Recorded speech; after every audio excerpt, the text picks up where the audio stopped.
लीजिए हाजिर हूं लेकर के एक और नई ऑडियो बुक समरी आप सभी के लिए। तो आइए बिना देरी किए शुरू करते हैं आज की इस किताब को, जिसका नाम है एटॉमिक हैबिट्स, जिसे लिखा है जेम्स क्लियर ने। The fundamentals what tiny changes make a big differences. तो चलिए इस समरी को शुरू करते हैं।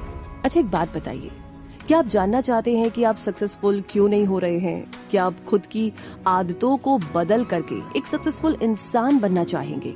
अगर जवाब हाँ है तो ये समरी बिल्कुल आपके लिए ही है। इस समरी में हम सीखेंगे कि खुद की हैबिट्स को, खुद की आदतों को कैसे चेंज करें। ऐसा क्या करें कि हमें मोटिवेशन या विल पावर की जरूरत ही ना पड़े। तो आइए इस जर्नी में थोड़ा आगे बढ़ते हैं और जानते हैं। सबसे पहले बात करते हैं the surprising power of atomic habits. मतलब ये कि एक दिन में ब्रिटिश साइकिलिंग की किस्मत चेंज हो गई। 1908 से ब्रिटिश राइडर्स ने 2003 ओलंपिक्स तक सिर्फ एक ही गोल्ड मेडल जीता था। तो 110 सालों में कोई भी British cyclist tour day France नहीं जीता था।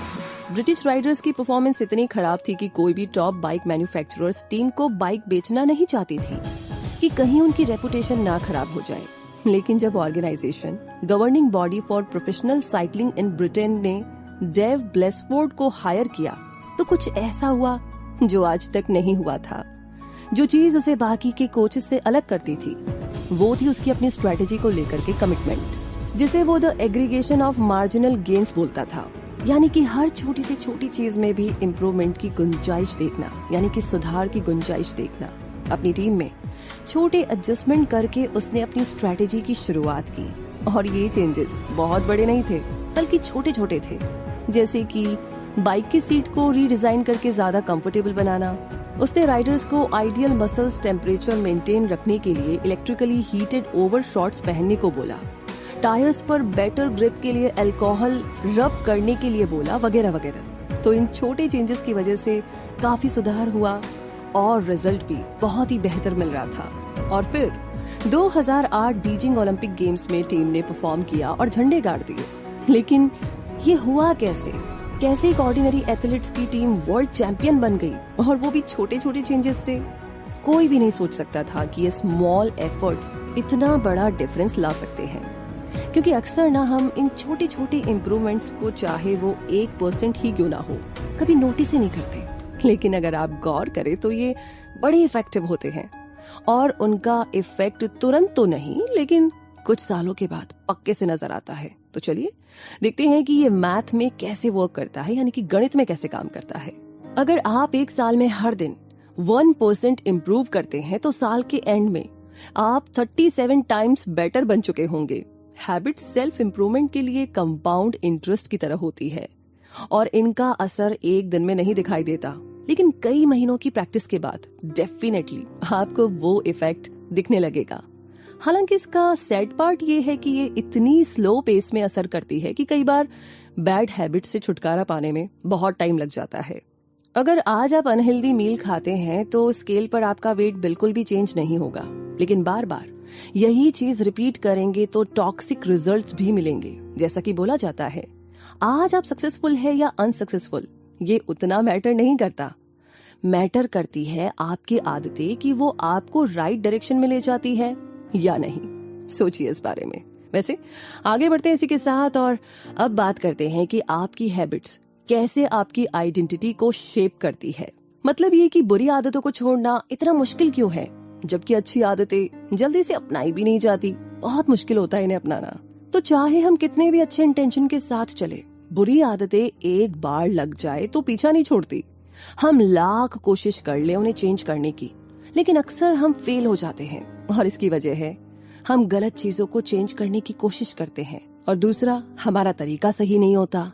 तो बहुत से लोग प्रोसेस ऑफ चेंज शुरू करने के लिए उस चीज पर फोकस करने लगते हैं जो उन्हें अचीव करनी होती है। ये हमें आउटकम बेस्ड हैबिट में लेकर आता है। लेकिन अगर हम आइडेंटिटी बेस्ड हैबिट्स बिल्ड करनी शुरू करें तो हम इस चीज पर फोकस करना शुरू कर देंगे कि हमें क्या बनना है। मान लीजिए कि लोग सिगरेट छोड़ना चाहते हैं। फर्स्ट पर्सन को जब सिगरेट ऑफर की जाती है तो वो बोलता है, नो थैंक यू, मैं सिगरेट छोड़ने की कोशिश कर रहा हूँ। अब ये सुनने में ना बड़ा रीजनेबल लगता है, लेकिन देखा जाए तो ये आदमी ये बात मानता है कि वो बेसिकली एक स्मोकर है। जो अब कुछ और बनना चाहता है, वो अपने बिहेवियर में एक चेंज चाहता है जबकि उसके बिलीव्स अभी भी सेम है। दूसरे आदमी को जब सिगरेट ऑफर की जाती है तो वो भी मना कर देता है, लेकिन यहां पर उसके बोलने का तरीका अलग है। नो थैंक यू, लेकिन मैं सिगरेट नहीं पीता। तो देखा आपने, स्मॉल डिफरेंस, एकदम छोटा सा चेंज है, लेकिन सिर्फ इससे ही दोनों की आइडेंटिटी चेंज हो जाती है। ज्यादातर लोग इंप्रूवमेंट करते वक्त आइडेंटिटी चेंज के बारे में सोचते तक नहीं है। आप अपने एक एस्पेक्ट को लेकर के जितना ज्यादा प्राउड फील करेंगे, उतना ही आप नई आदतों को अपनाने के लिए मोटिवेट होंगे। आपको ना बस ये डिसाइड करना है कि आप क्या बनना चाहते हो, और अपनी हैबिट्स में छोटे छोटे चेंजेस ला करके आप ये बात साबित कर सकते हो। और इसी के साथ आगे बात करते हैं सिंपल स्टेप्स में बेहतर हैबिट्स को कैसे बिल्ड करें। आइए इसे समझते हैं। एक साइकोलॉजिस्ट एडवर्ड ने एक एक्सपेरिमेंट किया 1898 यानी कि 1898 में, जिसमें पता चला कि हम करंटली हैबिट्स और रूल्स को कैसे समझते हैं जो कि बाद में हमारा बिहेवियर बन जाती है। तो एडवर्ड को एनिमल्स का बिहेवियर स्टडी करने का बहुत शौक था, इसीलिए उन्होंने बिल्लियों से शुरुआत की। उन्होंने हर बिल्ली को, हर कैट को एक डिवाइस पजल बॉक्स के अंदर रखा। बॉक्स के अंदर एक डोर बनाया था ताकि कैट इजीली निकल सके।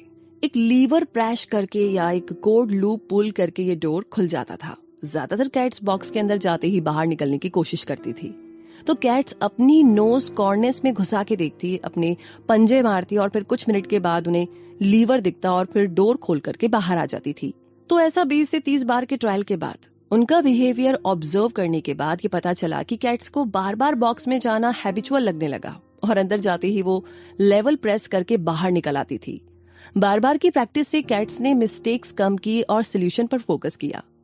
तो इस स्टडीज से एडवर्ड लर्निंग प्रोसेस को कुछ ऐसे डिस्क्राइब करते हैं, जो बिहेवियर सेटिस्फाइंग रिजल्ट्स देते हैं हम उन्हें रिपीट करते हैं, और जिनका रिजल्ट्स हमारे फेवर में नहीं होता हम उन बिहेवियर्स को अपनी हैबिट्स में शामिल नहीं करते।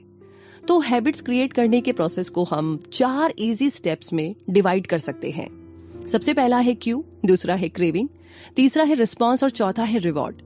तो क्यू हमारे ब्रेन को बिहेवियर शुरू करने के लिए ट्रिगर करता है और रिवॉर्ड प्रिडिक्ट होता है काइंड ऑफ इंफॉर्मेशन से, और क्योंकि रिवॉर्ड्स का फर्स्ट साइन है, ये अक्सर क्रेविंग्स की तरफ ले जाता है। क्रेविंग्स एक तरह से मोटिवेशनल फोर्स है। बिना किसी भी डिजायर के हम कोई एक्शन नहीं लेते। आपको सिगरेट स्मोकिंग की क्रेविंग्स नहीं होती, बल्कि उस रिलीफ की होती है जो सिगरेट पीने से मिलती है। थर्ड प्लेस पर रिस्पॉन्स आता है, और यही वो एक्चुअल हैबिट है जो आप बनाते हैं, जो किसी भी थॉट या एक्शन के फॉर्म में हो सकती है, चाहे कोई एक्चुअल रिस्पॉन्स हो या नहीं। ये डिपेंड करता है कि आप कितने मोटिवेटेड है। और फाइनली रिस्पॉन्स ही रिवॉर्ड लाता है। तो ये बेसिकली किसी भी हैबिट का गोल होता है। क्यों रिवॉर्ड को नोटिस करता है, क्रेविंग्स उस रिवॉर्ड की डिजायर रखती है, और रिस्पॉन्स रिवॉर्ड अचीव करने से जुड़ा हुआ है। अगर कोई बिहेवियर इन चारों स्टेजेस में से किसी एक के लिए भी काफी नहीं है, तो ये मान के चलिए कि वो कभी भी हैबिट नहीं बन सकता, राइट? तो आइए आगे बढ़ते हैं और बात करते हैं the man who didn't look right. मतलब ये कि मैंने एक बार एक लेडी की कहानी सुनी जो कि कई सालों तक पैरामेडिक की जॉब करती थी, जो एक बार एक फैमिली गैदरिंग में गई। उसने वहां अपने फादर इन लॉ को देखा तो बड़ी कंसर्न हो गई। उसने अपने फादर इन लॉ से कहा कि उससे उनकी कंडीशन कुछ ठीक नहीं लग रही है, इसलिए उन्हें तुरंत हॉस्पिटल जाना चाहिए। और कुछ ही घंटों के बाद हॉस्पिटल में उनकी सर्जरी की गई, जिससे ये पता चला कि एक मेजर आर्टरी ब्लॉक्ड थी, जिससे उन्हें कभी भी हार्ट अटैक आ सकता था। उस लेडी के अलर्टनेस की वजह से ओल्ड मैन की जान बच गई थी। ह्यूमन ब्रेन एक प्रिडिक्शन मशीन की तरह है। ये हर स्मॉल डिटेल को ऑब्जर्व करता है। ये हर टाइम ऑब्जर्व करता है कि आपके आसपास क्या चल रहा है, जो काम आपकी हैबिट में शामिल है। जैसे कि एक पैरामेडिक एक हार्ट अटैक पेशेंट का फेस देख करके ही समझ जाता है कि अटैक आने वाला है, उसी तरीके से आपका ब्रेन भी नोटिस करने लगता है कि क्या चीज आपके लिए इम्पोर्टेंट है। और जितनी आपकी प्रैक्टिस बढ़ेगी, आप खुद ही उन क्यूज को नोटिस करना शुरू कर देंगे जो सर्टेन रिजल्ट्स को प्रिडिक्ट करती है। वो क्यूज जो हमारी हैबिट्स को इतना कॉमन बना देते हैं कि हमें नजर भी नहीं आते। लेकिन नई आदतें बनाने से पहले हमें अपने करंट हैबिट्स पर, हमारी जो आज की आदतें हैं, उन पर ध्यान देना होगा। वैसे ये थोड़ा मुश्किल काम है, क्योंकि ये इतनी पुरानी आदतें होती है कि ऑटोमेटिक हैबिट्स बन जाती है। इसमें सबसे बड़ा चैलेंज है जो आप एक्चुअल में करते हो उसके बारे में अवेयर होना। एग्जैक्टली। और ये करने के लिए ना आपको बिहेवियर को स्कैन करना होगा, फिर खुद से पूछना होगा कि ये हैबिट अच्छी है या बुरी या न्यूट्रल। बस अपनी हैबिट्स को स्कोर कर लीजिए, लेकिन कुछ चेंज करने की जरूरत नहीं है। आपको बस एक्नॉलेज करना है कि आप क्या करते हो। फॉल्ट्स के लिए खुद को ब्लेम ना करें और ना ही खुद को सक्सेस के लिए प्रेज करें। बिहेवियर चेंज का प्रोसेस हमेशा अवेयरनेस से शुरू होता है। आपको पता होना चाहिए गलत कर रहे हो, ठीक कर रहे हो, ये न्यूट्रल है। ओके, इसी के साथ आगे बढ़ते हैं इस जर्नी में और बात करते हैं the best way to start a new habit, जो बहुत इंपॉर्टेंट है एंड आई एम श्योर आपको मजा आने वाला है। तो बात ऐसी है कि ग्रेट ब्रिटेन के कुछ रिसर्चर्स ने 2 वीक्स के लिए 248 लोगों पर बेटर एक्सरसाइज हैबिट्स बिल्ड 2001 करने के लिए रिसर्च कंडक्ट किया। फर्स्ट ग्रुप एक कंट्रोल ग्रुप था जिन्हें बस ट्रैक करना था कि वो कितनी बार एक्सरसाइज करते हैं। सेकंड ग्रुप मोटिवेशन ग्रुप था, उन्हें बोला गया था कि वो अपनी एक्सरसाइज ट्रैक करे और एक्सरसाइज के ऊपर कुछ बुक्स भी पढ़े। इसके अलावा रिसर्चर्स ने उन्हें बोला कि वर्कआउट करने से कोरोनरी हार्ट डिजीज का रिस्क कम होता है और हार्ट हेल्थ इंप्रूव होती है। लास्ट में थर्ड ग्रुप को सेकंड ग्रुप की तरह सेम डेटा प्रेजेंट किया गया था, जिसका मतलब था कि उन्हें भी इक्वल लेवल मोटिवेशन मिली। हालांकि उन्हें एक प्लान बनाने के लिए भी बोला गया था कि उन्हें कब और कहां एक्सरसाइज करना है। अब इसे और स्पेसिफिक वे में करने के लिए थर्ड ग्रुप के हर मेंबर ने लिखा, अगले नेक्स्ट वीक के अंदर मैं एटलीस्ट 20 मिनट्स की हार्ड एक्सरसाइज करूंगा, इस दिन और इस टाइम और इस जगह पर। फर्स्ट और सेकंड ग्रुप में 35 से 38% लोगों ने वीक में एटलीस्ट एक बार वर्कआउट किया।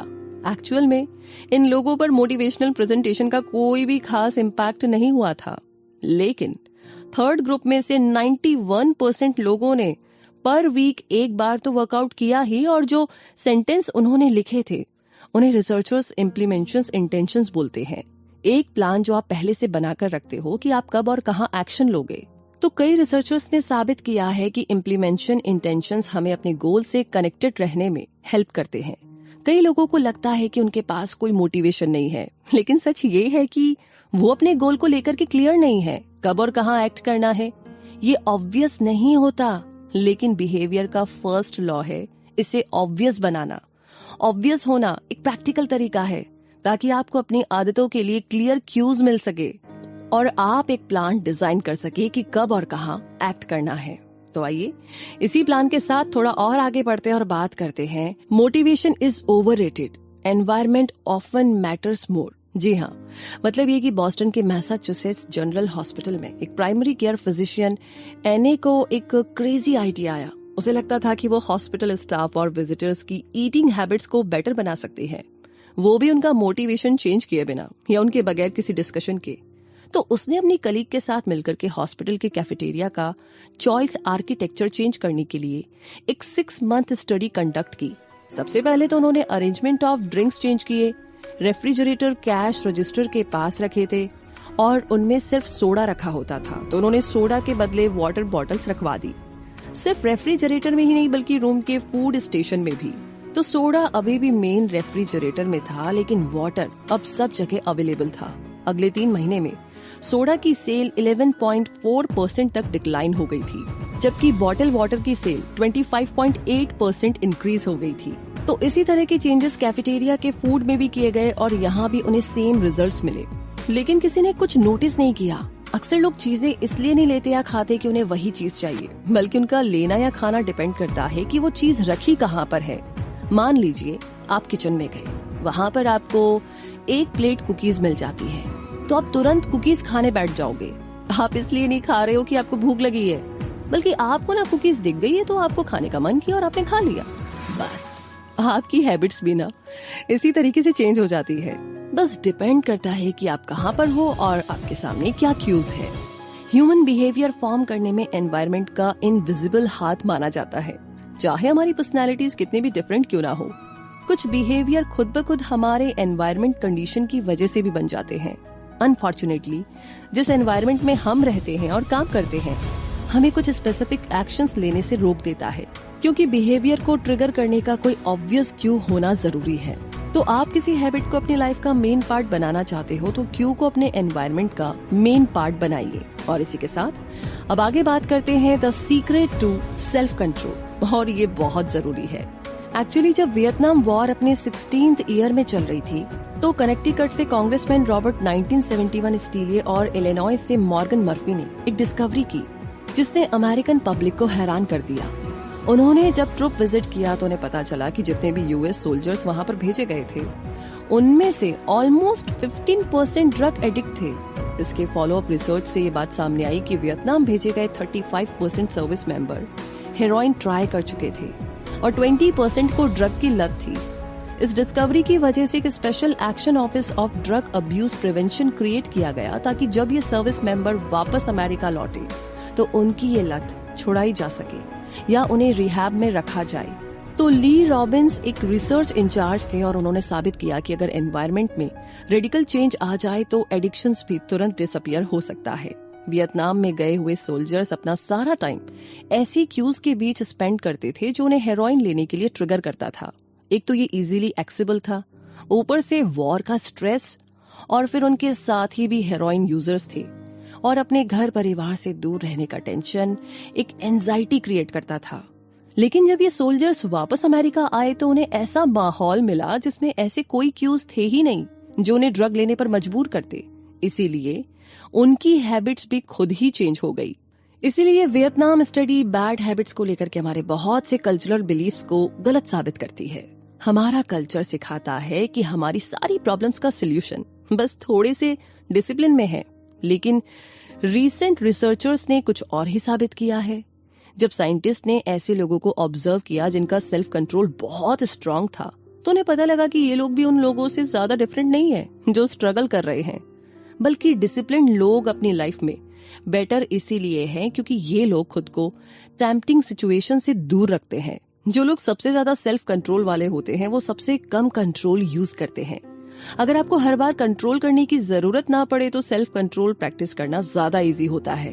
दूसरे शब्दों में बोलो तो हमारा सेल्फ कंट्रोल हमारी बुरी आदतें दूर नहीं करता है। आपकी एनर्जी कुछ ऐसी चीजों में डायरेक्ट होनी चाहिए जो ज्यादा पावरफुल है, जैसे कि अपने एनवायरनमेंट को ऑप्टिमाइज करना। अपनी अच्छी आदतों का ऑब्वियस क्यूज बनाइए और बुरी आदतों का क्यूज इनविजिबल कर दीजिए। एग्जैक्टली इतना ही करना है। आइए आगे जानते हैं कि और क्या क्या करना होगा हमें। तो बात करते हैं how to make a habit irresistible. मतलब ये कि आयरलैंड डबलिन के एक इलेक्ट्रिकल इंजीनियरिंग स्टूडेंट रॉनन को नेटफ्लिक्स देखना बहुत पसंद है, लेकिन उसे ये भी पता है कि उसे एक्सरसाइज करनी चाहिए। तो उसे एक आइडिया आता है, वो अपने स्टेशनरी बाइक को अपने लैपटॉप और टीवी से कनेक्ट कर देता है। फिर वो एक ऐसा कंप्यूटर प्रोग्राम बनाता है जिससे साइकिल को एक खास स्पीड पर चलाने पर नेटफ्लिक्स काम करने लगता है। उसने टेम्पटेशन को इस तरह यूज किया कि अब उसे एक्सरसाइज करना और भी मजेदार लगने लगा। तो ये चीज कैसे काम कर गई? सिंपल है, जो एक्शन आपको करने की जरूरत है उसे उस एक्शन से कनेक्ट कर दीजिए जो आप करना चाहते हैं। तो टेम्पटेशन बंडलिंग मेथड है एक साइकोलॉजिकल थ्योरी को अप्लाई करने का जिसे प्रेमैक्स प्रिंसिपल बोलते हैं। और ये प्रिंसिपल बेसिकली ये बताता है कि अगर आप कोई चीज नहीं भी करना चाहते हैं तो भी आप उसे करने पर मजबूर हो जाते हैं। वो इसीलिए क्योंकि आपको ऐसा करने में ना कुछ ऐसा मिल रहा है जो आप वाकई में अचीव करना चाहते हैं। इसका मतलब है हैबिट्स को अट्रैक्टिव बनाना या फेवरेबल बनाना, जिसके बदले में कुछ भी छोड़ना ना पड़े। इसी के साथ आगे बढ़ते हैं, बात करते हैं the role of family and friends in shaping your habits. और ये भी काफी ज्यादा इंपॉर्टेंट है क्योंकि हम अपनी फर्स्ट हैबिट्स चूज नहीं करते, हम ना उन्हें नकल करते हैं। क्योंकि हम अपनी फैमिली और फ्रेंड्स, अपने चर्च, अपने स्कूल, अपनी लोकल कम्युनिटी और सोसाइटी, इन सबको फॉलो करते हैं। हर कल्चर और ग्रुप के अपने कुछ स्टैंडर्ड्स होते हैं जो कि हमारी हैबिट्स को अफेक्ट करती है। हम अपने करीबी लोगों को अनजाने में ही इमिटेट करते हैं, उनकी हैबिट्स को पिक कर लेते हैं। हम अपने पेरेंट्स की कॉपी करते हैं, उनके जैसे ही आर्ग्यूमेंट्स और फाइट्स को हैंडल करने की कोशिश करते हैं। इतना ही नहीं, हम अपने को-वर्कर्स को भी कॉपी करते हैं। ये एक जाना माना रूल है, अगर आप किसी के क्लोज है तो पॉसिबल है कि आप उन्हें कॉपी करें। एक स्टडी से पता चला है कि अगर हमारा कोई फ्रेंड फैट है तो हमारे फैट होने के चांसेस भी 57% बढ़ जाते हैं, या इसके उलट भी हो सकता है। एक तरह से बोले तो हमारे दोस्त और फैमिली इनविजिबल पीयर प्रेशर है। ये जिस डायरेक्शन में जाते हैं हम भी उधर ही जाते हैं। बिल्कुल, पीयर प्रेशर तभी बुरा है जब वो बैड इन्फ्लुएंस डाले। इसीलिए बेस्ट थिंग है कि ऐसा कल्चर ज्वाइन कीजिए जहां पर आपकी गुड हैबिट्स को वेलकम और एनकरेज किया जाए। इसी के साथ आगे बात करते हैं how to find and fix the causes of your bad habits. मतलब ये कि आप किसी भी हार्ड हैबिट को इजी बना सकते हैं अगर आप उसे एक पॉजिटिव माइंडसेट से लिंक कर दें। जैसे कि हम हमेशा बोलते हैं कि हमें ये करना है, वो करना है। लेकिन अगर हम सिर्फ एक वर्ड चेंज कर दे तो क्या होगा? मुझे काम पर जाने के लिए उठना है के बजाय अगर हम बोले कि मैं इसलिए उठता हूं कि काम पर जाऊं, वर्ड्स को सिंपली चेंज करके आप अपना पूरा पर्सपेक्टिव बदल देते हैं। इस तरह से आप अपनी हैबिट्स के बेनिफिट्स को हाईलाइट करते हैं, ना कि सेटबैक और डिसएडवांटेजेस को।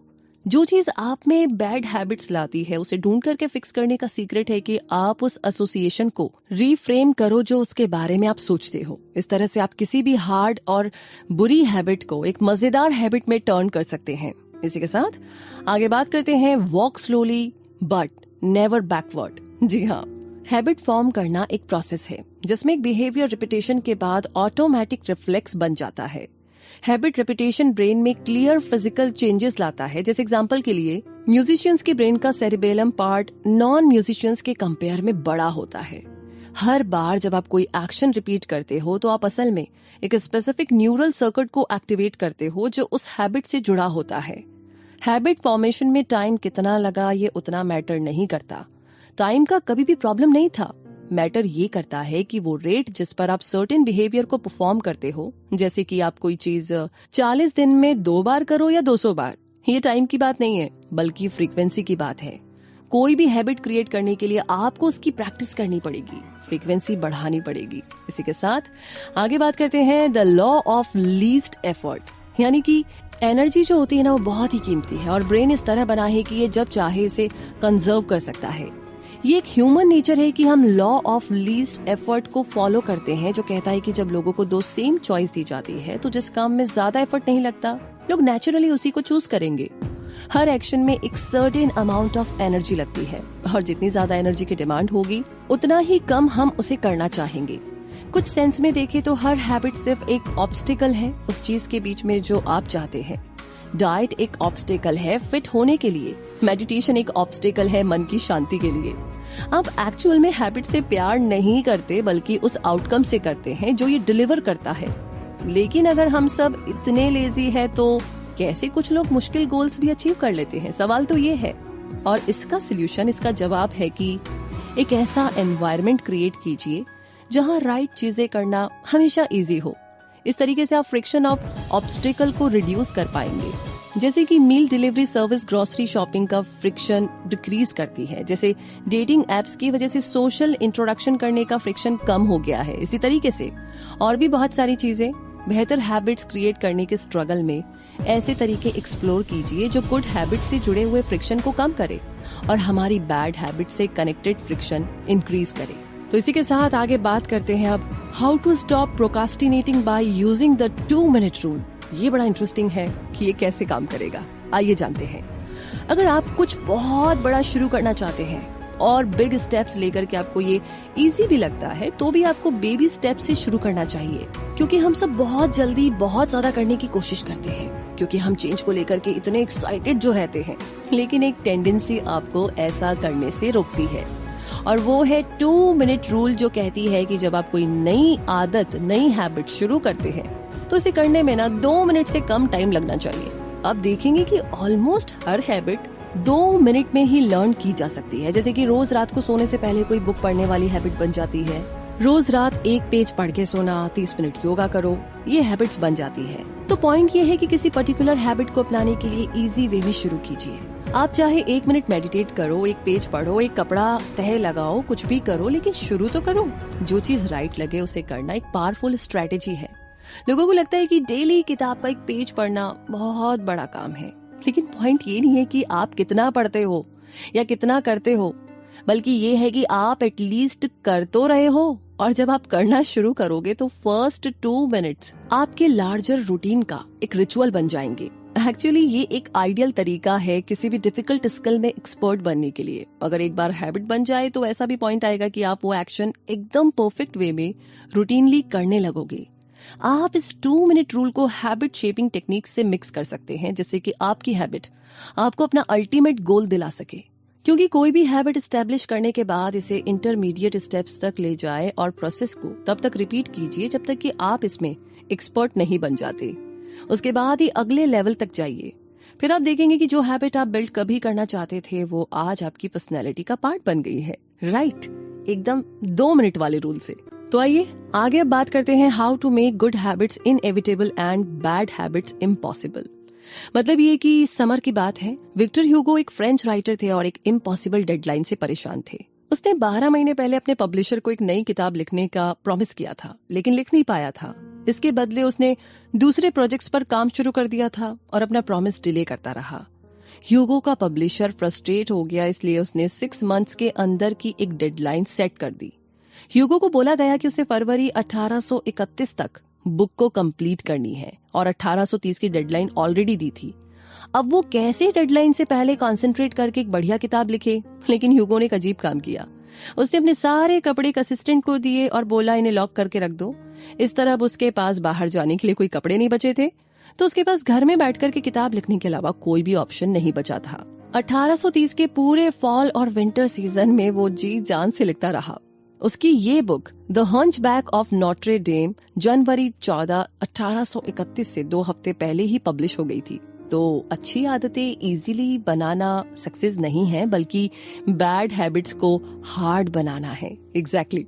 आगे बात करते हैं अब the cardinal rule of behaviour change. मतलब ये कि जब कोई एक्सपीरियंस सेटिस्फाई करता है तो हम उस बिहेवियर को ज्यादा रिपीट करते हैं, और ये पूरी तरह लॉजिकल है, क्योंकि प्लेजर चाहे छोटी छोटी चीजों का ही क्यों ना हो, हमारे ब्रेन को एक सिग्नल भेजता है कि ये चीज अच्छी है, इसे दोबारा करो। अब च्युइंगम का ही एग्जांपल ले लीजिए। शुरुआत की च्युइंगम्स में कोई टेस्ट नहीं होता था, सिर्फ ब्लेंड रेजिन्स, बिल्कुल भी टेस्टी नहीं। लेकिन 1891 में इसमें फ्लेवर्स ऐड किए जाने लगे। तो ये बात भी लॉजिकल है कि अगर किसी एक्सपीरियंस में मजा नहीं आता है तो उसे रिपीट करने का कोई मतलब नहीं है। कार्डिनल रूल यही कहता है, जिसमें रिवॉर्ड मिले वही चीज रिपीट की जाती है, और जिसमें पनिशमेंट मिले उसे अवॉइड किया जाता है। लेकिन ये नियम, ये रूल थोड़ा सा ट्रिकी है। हम सिर्फ किसी तरह का सेटिस्फैक्शन ही नहीं ढूंढते, बल्कि हम इमीडिएट सेटिस्फैक्शन देखते हैं। सभी हैबिट्स का टाइम के साथ साथ अलग अलग आउटकम मिलता है, और ये आउटकम्स अक्सर अजीब होते हैं। अब जैसे कि बैड हैबिट्स का आउटकम अक्सर मजा देता है, लेकिन अल्टीमेट आउटकम बुरा होता है। जबकि गुड हैबिट्स शुरू में मुश्किल लगती है, लेकिन इसका लॉन्ग टर्म आउटकम हमें बेनिफिट देता है। तो एक रिवॉर्ड जो अभी मिलने वाला है, अक्सर हमें फ्यूचर के रिवॉर्ड से ज्यादा पसंद होता है। इंस्टेंट सेटिस्फैक्शन की चाहत में लोग अपना सारा टाइम इमीडिएट प्लेजर पाने में स्पेंड करते हैं। लेकिन हम जो चीज बोलना चाहते हैं वो ये है कि जब हम इमीडिएट रिवॉर्ड की बात करते हैं तो वो किसी बिहेवियर का एंड होता है। आप किसी बैड हैबिट का एंड करना चाहते हो और चाहते हो कि ये सेटिस्फाइंग हो, तो चेंज अगर एंजॉयबल है तो इजी हो जाता है। कोशिश कीजिएगा। आगे बात करते हैं how to sticks with good habits every day. मतलब सब प्लान करके अच्छी आदतें करनी शुरू कर दी, लेकिन उस पर अमल करना भी बहुत जरूरी है। मतलब ये कि बेंजामिन फ्रैंकलिन जब 20 के थे तो रोज एक छोटी सी बुकलेट अपने साथ हमेशा रखते थे, जिसमें वो अपने 13 पर्सनल गुड बिहेवियर का ट्रैक रख सके। इस लिस्ट में इस तरह के गोल्स थे: लूज नो टाइम, मतलब टाइम वेस्ट मत करो, हमेशा कुछ ना कुछ यूजफुल करते रहो। हर दिन के एंड में वो अपनी लिस्ट खोलकर देखते और अपनी प्रोग्रेस को रिकॉर्ड करते थे। इसे हम हैबिट ट्रैकर भी बोल सकते हैं, और ये अपनी हैबिट्स को चेक करने का एक इजी तरीका है। हैबिट ट्रैकिंग काफी पावरफुल है क्योंकि इसमें multiple laws of behaviour change use होता है। ये किसी बिहेवियर को ऑब्वियस बनाता है, क्योंकि हर बार जब आप लिस्ट ओपन करते हो, ये आपके सामने लिखा होता है, फिर एक एक्शन से दूसरा जुड़ जाता है। हैबिट ट्रैकिंग किसी भी हैबिट को मजेदार बना देती है, क्योंकि मोटिवेशन का मोस्ट इफेक्टिव फॉर्म है प्रोग्रेस, और ये हैबिट को सेटिस्फाइंग बनाती है। अब ये बात तो सब जानते हैं कि अपनी टू डू लिस्ट में से कोई आइटम क्रॉस करना कितना सेटिस्फाइंग लगता है। हम सबको रिजल्ट्स मिलना कितना अच्छा लगता है, इसमें कोई शक नहीं है। और यही वजह है कि मोटिवेटेड रहने के लिए हैबिट ट्रैकिंग बहुत जरूरी है, ताकि आपकी नजर हमेशा अपने गोल्स पर रहे। तो इसी बात को आगे बढ़ाते हुए अब बात करते हैं how an accountability partner can change everything. मतलब ये कि जैसे हम एंजॉय करने के बाद कोई एक्सपीरियंस रिपीट करते हैं, वैसे अगर एक्सपीरियंस पेनफुल रहा तो हम उसे अवॉइड भी करना चाहेंगे। पेन एक इफेक्टिव टीचर होता है। अगर फेलियर पेनफुल है तो हम उसे फिक्स करते हैं, लेकिन अगर किसी फेलियर का हम पे कोई इफेक्ट नहीं होता तो हम उसे इग्नोर करते हैं। मिस्टेक जितनी इमीडिएट और कॉस्टली होगी उतना ज्यादा हम सीखते हैं। जैसे कि बैड रिव्यू का डर एम्प्लॉय को अच्छा काम करने पर मजबूर कर देता है। कॉन्सिक्वेंसेज अगर एक्सट्रीम हो तो लोग जल्दी से सीख लेते हैं। इसीलिए कभी कभी एक अकाउंटेबल पार्टनर के होने से हेल्प मिलती है, क्योंकि तब आपको पता होता है कि कोई आपको वॉच कर रहा है, देख रहा है, ताकि आप मोटिवेटिंग और पावरफुल बने।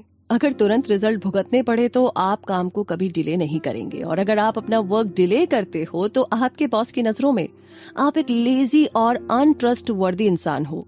और ये सभी जानते हैं कि हम अपने आसपास के लोगों के ओपिनियन की कितनी ज्यादा परवाह करते हैं, जो हमें टॉप तक पहुंचने में मदद करते हैं। इसीलिए इस तरह का कोई पार्टनर होना आपके लिए ना बहुत मददगार साबित होगा।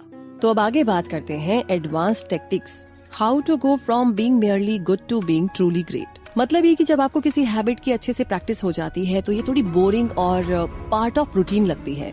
जो आपको चाहिए था आपको मिल गया तो जाहिर सी बात है कि अब आपका उतना इंटरेस्ट नहीं रहेगा। और यही बोरिंगनेस ग्रेटेस्ट चैलेंज है, बहुत बड़ा चैलेंज है। हम अपनी आदतों से इसीलिए बोर हो जाते हैं क्योंकि अब वो हमें पहले की तरह सेटिस्फैक्शन नहीं दे रही और हम हमेशा आउटकम एक्सपेक्ट करते हैं। लेकिन सच तो ये है कि ये चीज मैटर नहीं करती कि आप किस चीज में बेटर बनना चाहते हैं। अगर आप उसे तभी करते हैं जब वो आपको एक्साइट करती है, क्योंकि तब आप कोई भी ग्रेट रिजल्ट पाने के लिए बिल्कुल भी कंसिस्टेंट नहीं रहेंगे। हाँ, ऐसे भी दिन होंगे जब आपको क्विट करने का मन करेगा, लेकिन पेनफुल, बोरिंग और एग्जॉस्टिंग होने के बाद भी अगर आप जमे रहते हैं तो ये बहुत बड़ी बात है। एक अमैच्योर और एक प्रोफेशनल के बीच में सिर्फ यही डिफरेंस होता है। तो एक ही तरीका है, जो भी आप करें दिल से करें, उसे एंजॉय करें। हैबिट्स का बस एक ही डाउन साइड है कि हम अक्सर स्मॉल मिस्टेक्स को नोटिस नहीं करते, क्योंकि आप कोई चीज आदत की वजह से बार बार करते हैं, आप उसे इम्प्रूव नहीं करते। वैसे इस बारे में परेशान होने की ज्यादा जरूरत नहीं है, क्योंकि कुछ हैबिट्स को कांस्टेंट इम्प्रूव करने की जरूरत नहीं पड़ती। जैसे एग्जांपल के लिए आप अपने शूज कैसे बांधते हैं, लेकिन जब आप किसी काम में मास्टर बनना चाहते हैं तो सिर्फ हैबिट से काम नहीं चलेगा, आपको उसके लिए हार्ड प्रैक्टिस भी करनी पड़ेगी जब तक कि आपको सर्टेन स्किल्स ना आ जाए। बस आपको क्या करना है कि अपनी परफॉर्मेंस को लेकर के अलार्म्ड रहे, ताकि आप खुद को इम्प्रूव कर सके, खुद को old thinking and acting pattern में लॉक ना करें। लाइफ जो है ना हमारी हर पल चेंज हो रही है, तो आप भी अपनी हैबिट्स और बिलीफ्स को चेंज कीजिए और खुद में कभी भी सेल्फ अवेयरनेस की कमी ना आने दें। ये बहुत बड़ी चीज है और बहुत ही कमाल की। तो इन सारी बातों के साथ, इन सारे सिद्धांतों के साथ अब टाइम आ गया है इस समरी के कंक्लूजन को जानने का। तो दोस्तों, हमने समरी में देखा कि एटॉमिक हैबिट्स कितनी पावरफुल है और उन्हें कैसे डेवलप किया जा सकता है। हमने हैबिट्स बदलने के लिए 4 स्टेप्स भी देखे। हमने 2 मिनट रूल के बारे में भी जाना और सीखा। इन शॉर्ट हमने देखा कि कैसे हैबिट्स हमारी आइडेंटिटी को चेंज कर सकती है। जो हमें चाहिए वो हम सब कुछ अचीव कर सकते हैं, लेकिन एक छोटा सा बेबी स्टेप तो हमें लेना ही होगा, और उसके लिए बहुत सारी शुभकामनाएं। तो बताइए समरी आपको कैसी लगी, कमेंट बॉक्स में लिख करके